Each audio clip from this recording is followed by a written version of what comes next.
Welcome to our channel. Today we how to update your Rakuten W-9 in Payout settings step by step clearly. To update your Rakuten W-9 in Payout settings, begin by logging into your Rakuten account.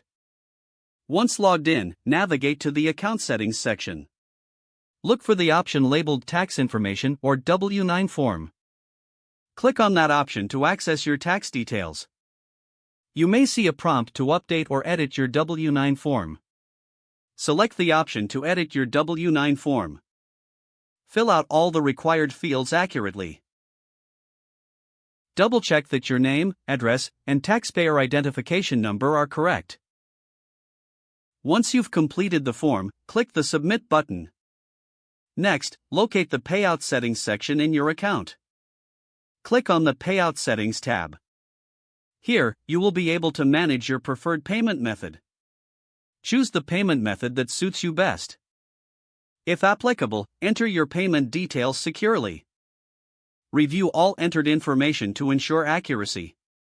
After verifying your details, save the changes. You may receive a confirmation message indicating the updates were successful. Make sure to log out of your account once you have completed these steps. If the page does not load, refresh the browser or try again in a private or incognito window.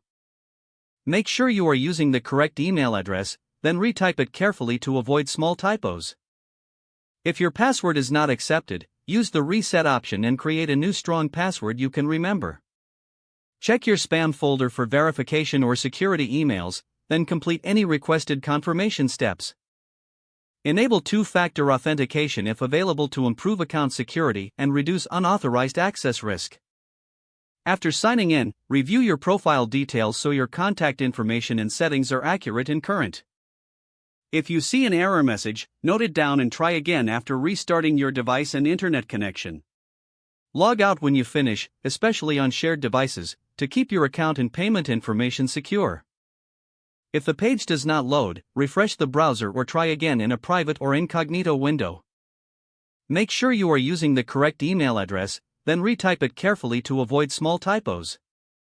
Don't forget to like this video and subscribe to our channel for more step-by-step tech guides.